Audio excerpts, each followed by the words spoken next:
గౌరవ ముఖ్యమంత్రి గారి దృష్టికి నారా చంద్రబాబు నాయుడు గారికి దృష్టికి తీసుకెళ్తే నేను చెప్పాను ఇట్లా ఇబ్బందిగా ఉన్నాయి సార్ అక్కడ పాపం చాలా కష్టంగా ఉందంటే ఆయన పెద్ద మనసుతోటి ఒక 39 కోట్లు శాంక్షన్ చేశారు. అలాగే మనందరం గర్వించే మన ప్రీతం ప్రధాని శ్రీ నరేంద్ర మోదీ గారు కేంద్రం నుంచి వచ్చిన నిధులతోటి కలిపి 70 సంవత్సరాల ఈ పాలనలో 5 సంవత్సరాల దుష్ట పాలనలో వాళ్ళు మర్చిపోయారు. అంటే ఓట్ల కోసం బుగ్గలు నిమరటం తలకాయలు నిమరటం ఇవి కాదు. కష్టం ఉన్నప్పుడు పక్కన ఉండాలి. అధికారుల మీద దాడి చేయకపోవటం, వ్యవస్థల్ని బలోపేతం చేయటం. అందుకని ఈ రోజున రోడ్డు పడింది అంటే మీరు పిఠాపురంలో గెలిపిస్తే ఆ గెలిచిన వ్యక్తి రోడ్లు లేని వాళ్ళకి రోడ్లు చేయడానికి ఎంతమంది సహకారంతో, ఇది నా ఒక్కడిది అని చెప్పట్లా, అంటే ఒకటి పూనుకోవాలి. Politics is a thankless job. ఎవరు గుర్తుపెట్టుకోరు.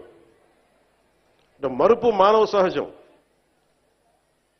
ఇన్ని కోట్ల డబ్బు ఉంటుంది సినిమాల్లో, ఇవన్నీ వదులుకొని ఎందుకురా సుఖానం ఉన్న ప్రాణం దుఃఖాన్ని పెట్టుకుంటాం మా అమ్మ అంటూ ఉంటుంది.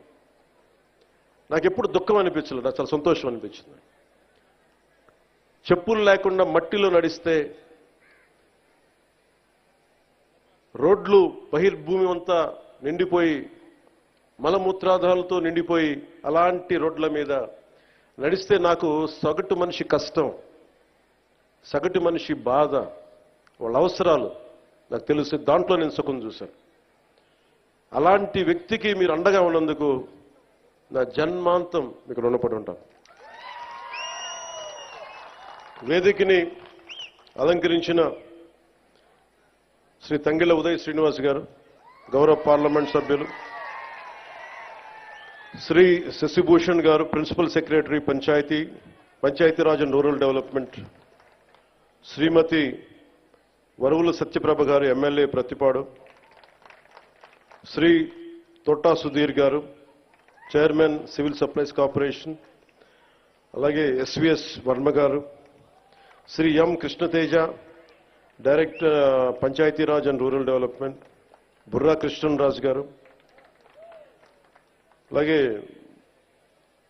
ఏదైనా ఒక పని చెప్తే ఆగ మేఘాల మీద యంత్రాంగానంతా ముందుకు తీసుకెళ్లే మన ప్రీతమ కలెక్టర్ శ్రీ షణ్ముఖ్ గారు, అలాగే ఎస్పీ పాటిల్ గారికి మనస్ఫూర్తిగా నా హృదయపూర్వక నమస్కారాలు.